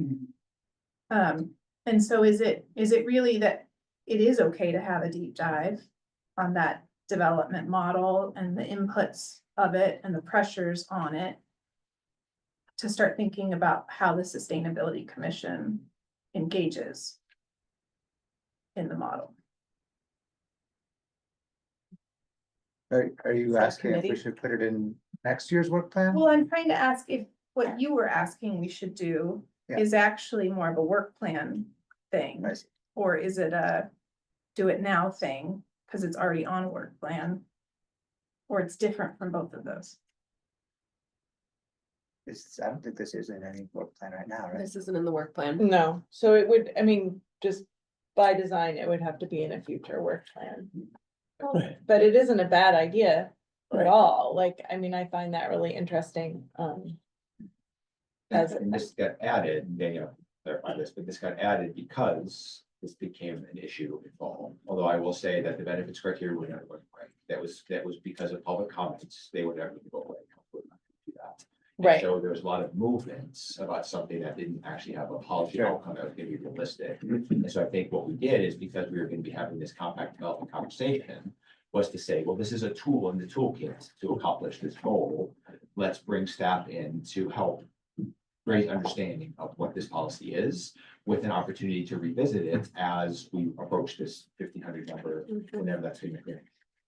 Right, and I just kind of want to affirm that sense of, but look at it as the broader question of compact development, because MUFTI is just one incentive strategies to achieve that. And I think the commission of understanding more broadly the urban growth boundary issues and how incentivizing more development within the existing urban growth boundary reduces the likelihood that it's going to expand. And all those kinds of factors around compact development would be something that at least the commission's going to want to continue to pay attention to.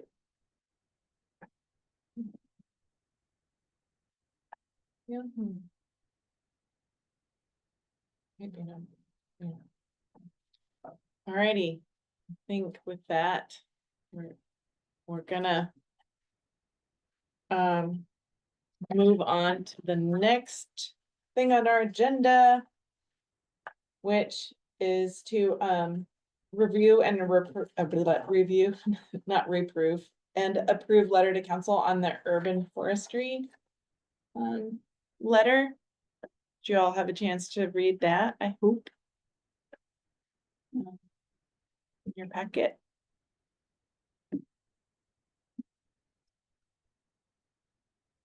So did you get finalization on if it was going to be coming before? We still don't have You don't? a final answer there. Can you speak to that? Yeah, so when urban forestry staff came last month, they had said that the urban forestry management plan was gonna be going to council for approval in April. That may not actually be true. The city attorney's office is sort of sorting out if this document, this plan does in fact require like formal council approval, or if it's something that, you know, staff can sort of just move forward without that legal step. So we're still sort of figuring out, staff is still sort of sorting that out internally if that's gonna happen. I think that doesn't necessarily change, like, I think this letter could still be sent.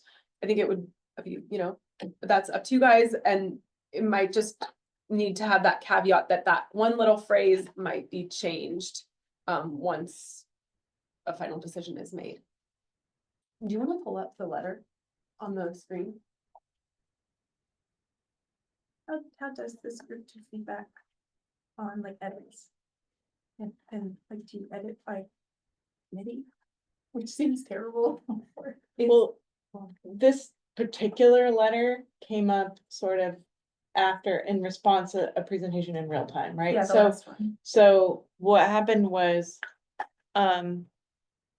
myself and Dennis and Alexi and Danielle worked on getting something done and did all the edits that way. So, I mean, when we do this, of course, people are welcome to suggest edits, but we really would like to try to avoid like minutia of edits in real time in the meeting, for a letter like this, unless you have like a real, you know, big problem with something in it, then I mean, obviously we want to hear that, or you could just, I mean, I'm not suggesting this, but you don't have to vote to approve it either. Sure. I mean, if it's something egregious or to that extent, so.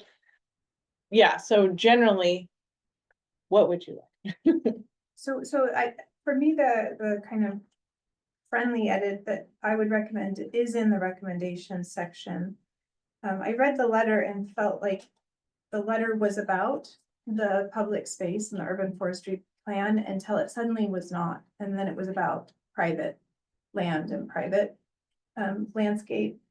And so for me, the recommendation was that in that last section, I think kind of minimizing the amount of words, but focusing on that it's the city, recommending that the city continue to explore additional ways to support urban forestry on both public and private.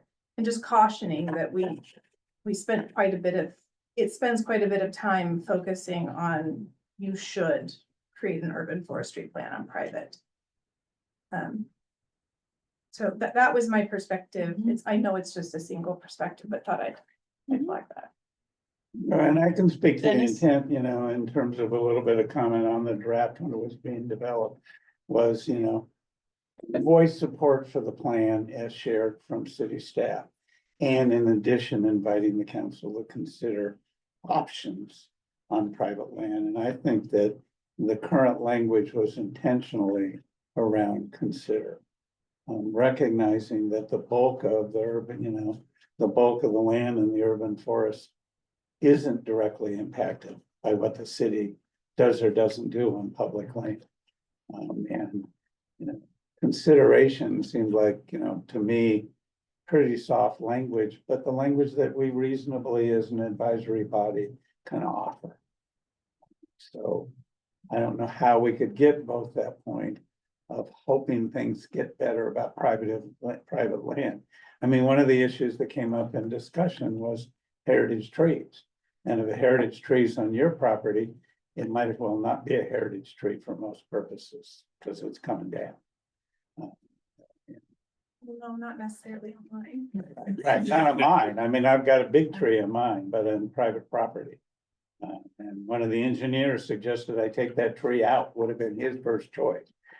I didn't make that choice, but you know, it would have been even more likely to have made that choice if there was some incentives for me to preserve that tree. You know, some system development fees would have gone down or something, you know. So that was the intent, was just a general recommendation to explore possibility. Alexi? So I think I heard you say that you were interested in amending the recommendations in the letter. Instead of saying the Sustainability Commission recommends that the city consider additional ways, you were saying begin to explore additional, is that, are you just basically like, Yeah, I can we said- soften this? I said the Sustainability Commission recommends that the city continue exploring additional ways to support the basically the urban forest plan on both public and private lands. I kind of moved away from, because that sentence is entirely about private. Right. And so then the rest of the section is entirely about private. And I think this letter is actually a letter in support of the public plan. And so that's where I was Well, trying to keep that focus with it a was- little lens. It towards was the- our intent to write a letter that said, you invited us to review the public plan. We did that and we think it's a good plan. Well done. Yeah. Now let's talk about the private parts because that's 3/4 of the tree. So the purpose of the letter was to be about private That's good forests. that's good. That's helpful to know. I We appreciate that. did couch it starting public because the plan covers public. So maybe we didn't pivot very Well, quickly. I mean, we did intentionally in the insides, and that's where, and what we, and based on our discussion that we had, which produced this letter in the first place, and I know you weren't there, which was, what they were telling us and what we all heard was that, oh, wait, we really can't meet this goal without including private property. And I did watch it.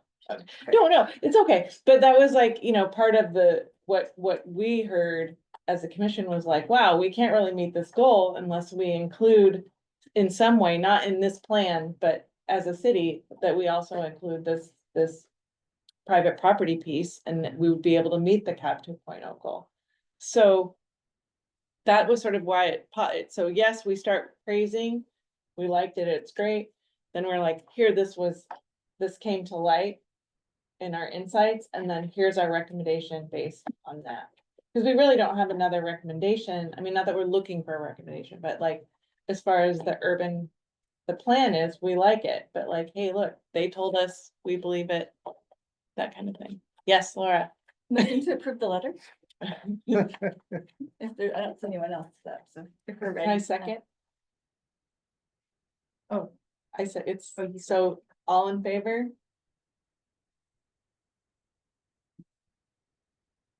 Could we get, because we need to write in the minutes, just could we clarify how many yeses and who voted no? I'm abstaining, You're gonna because abstain, it feels okay? weird to vote to send a letter. To make a recommendation to your. Okay. So 1, 2, 3, 4, 5, 6, 7, 7 in support. Counselor Krasinski abstains, and then you abstain as well? No, Sorry. I'm a no. You're a no, No. no. So no from John Fisher, Tom Kreider, and Brittany Kiesel, and an abstention from Counselor Krasinski. Okay, cool. Matter of record. All right, That's the writing. Thank you. busy. All right, thank you, everyone. All right, next is something we don't get very often, so it's kind of exciting. We are gonna review and. What?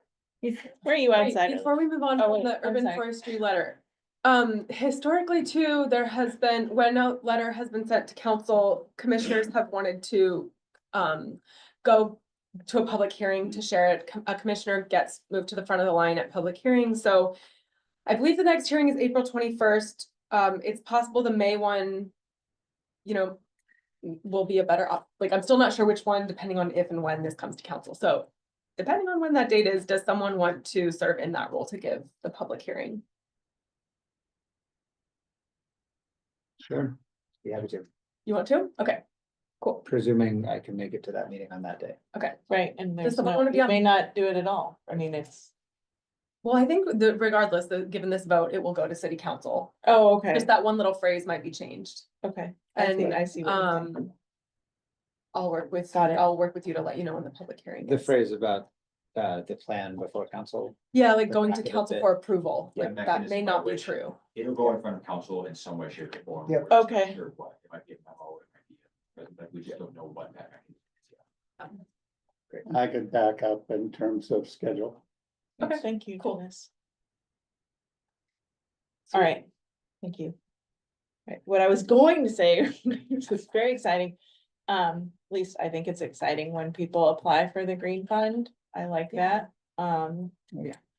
So we have, to review and hopefully approve a request for support. For the Oregon Alliance for Sustainable Innovative Spaces. To develop an informative public exhibit on sustainability and environmental stewardship to display at the University of Oregon Willamette Hall atrium for Earth Week. Yeah, so do we have a discussion about it? Does anyone have any comments, questions, or concerns?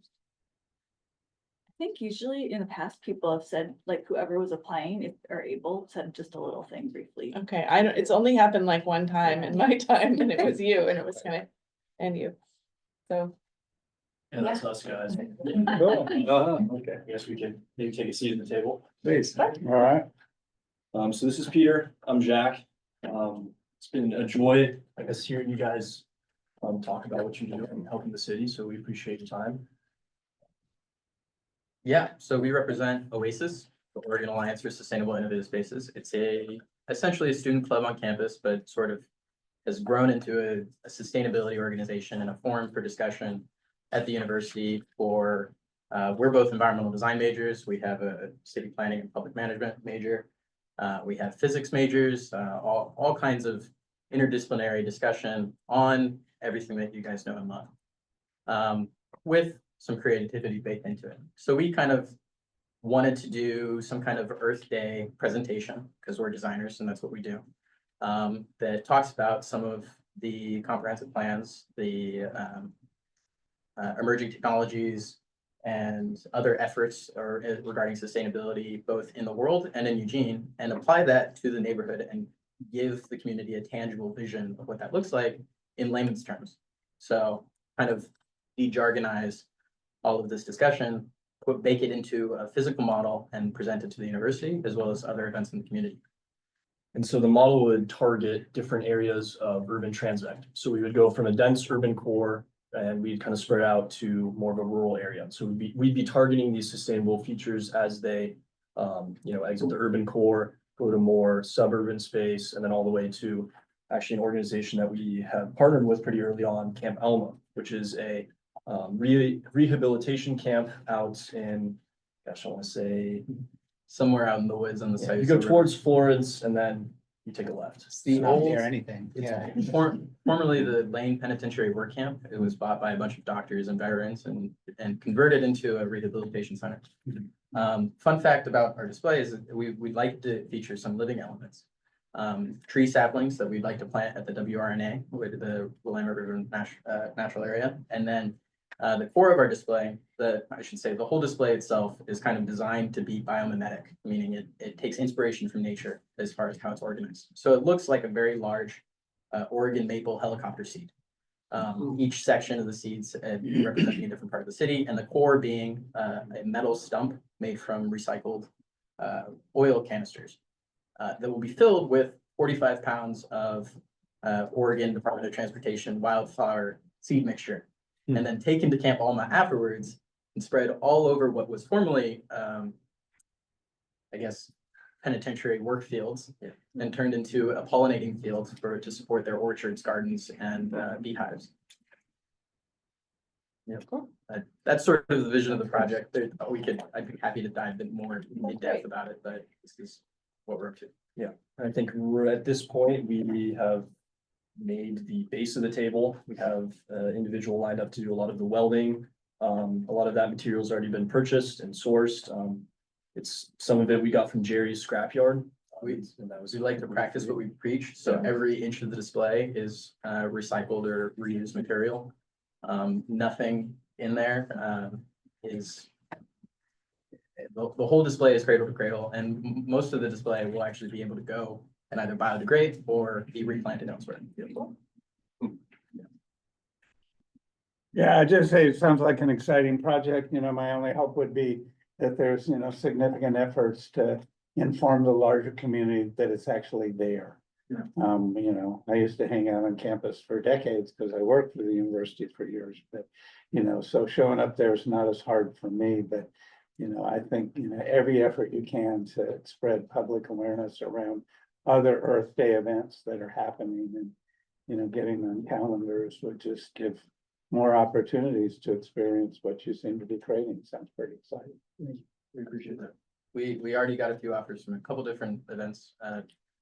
Meet Your Grill offered some space or Reimagine Earth Day. Cool. They're putting on a Sustain-a-Fest event at the university, so it'll be outside in the amphitheater for all the different, the student body to see. We're also taking to an event called Kiora, which is sort of an investor Saturday market.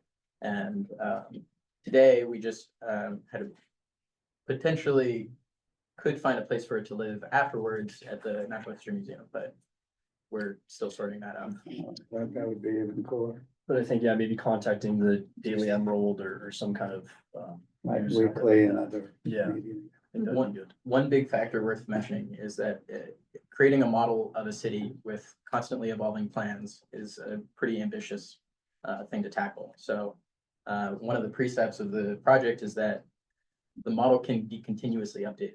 You know, it can be something that can be handed down from one group of students to the next and continually updated with the update of some of the plans that the city works on, some of the technologies that come out, even lots of all the discussion in the academic environment at the university. Any other questions?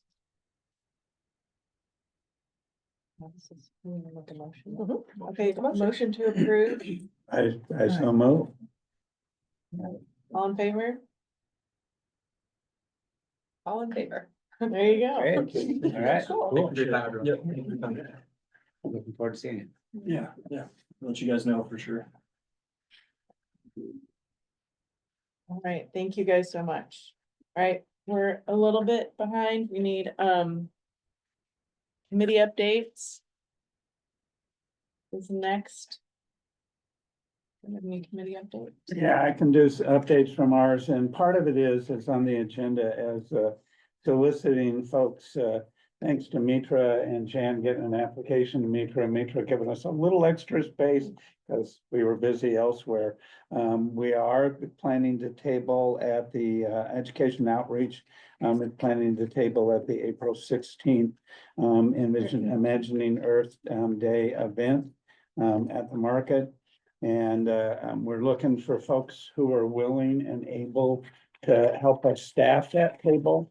What will happen is there'll be a table with information to share, as well as a game which there'll be a spin a circle with wedges that are about sustainability issues, transportation, land use, air quality, efficient buildings, waste management, wise water use. People spin the dial and they hit on, say, wise water use. A subgroup of us are developing and taking suggestions from commissioners of what the questions might be. And if people get a question right, they get a sticker or another little, thing. Not plastic things, we made sure of that. And stickers we think will actually be used and not just carried away and be more junk out there. So kind of that's coming.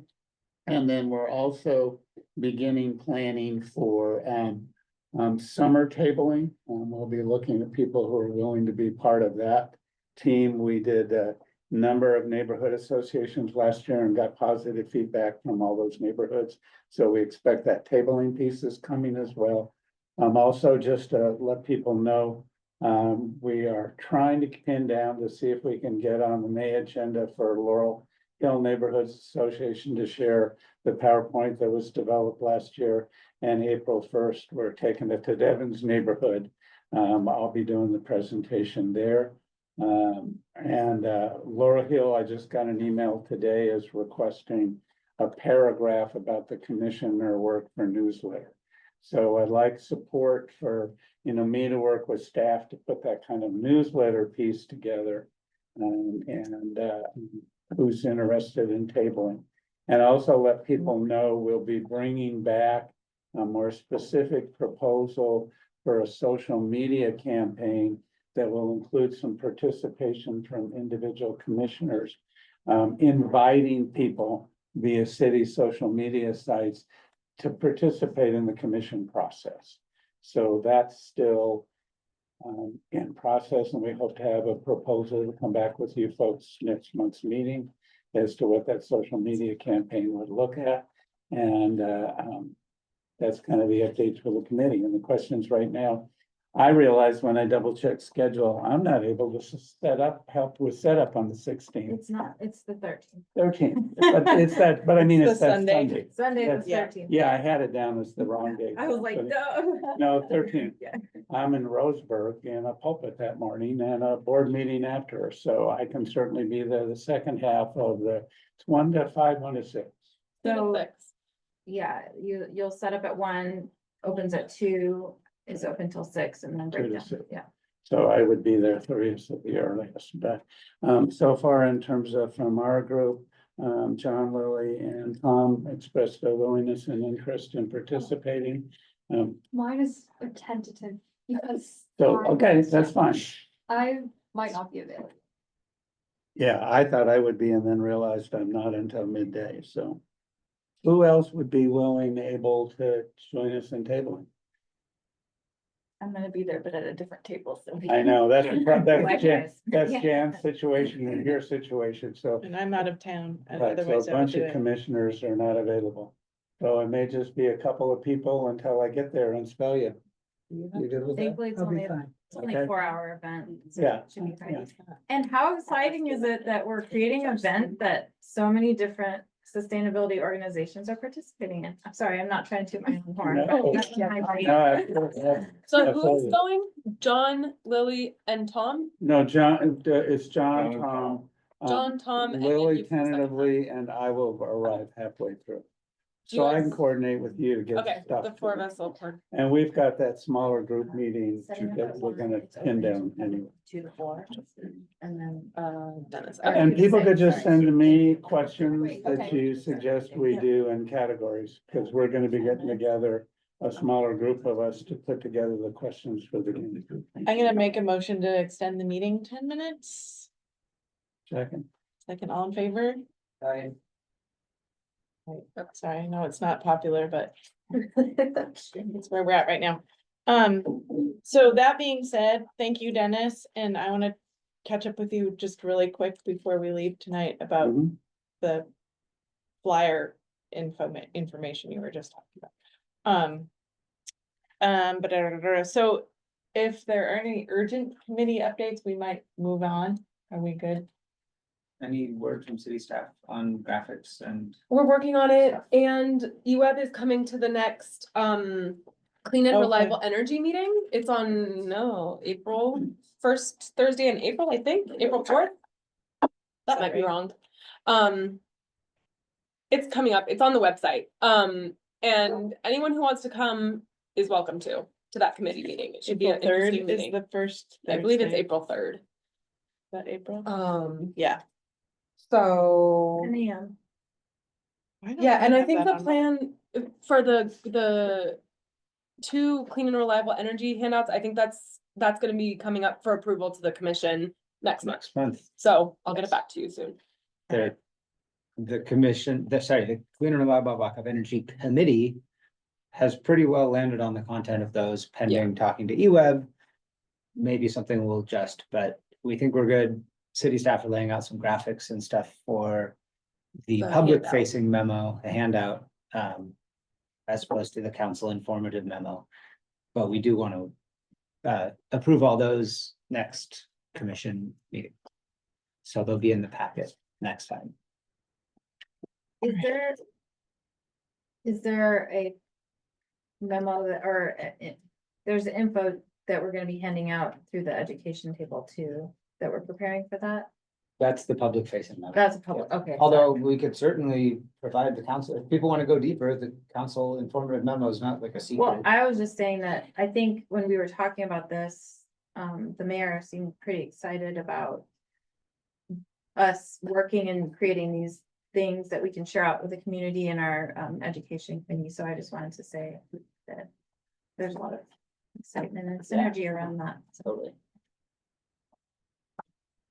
All right, great, okay, council staff and commissioner updates. We need to generate questions for April's presentation.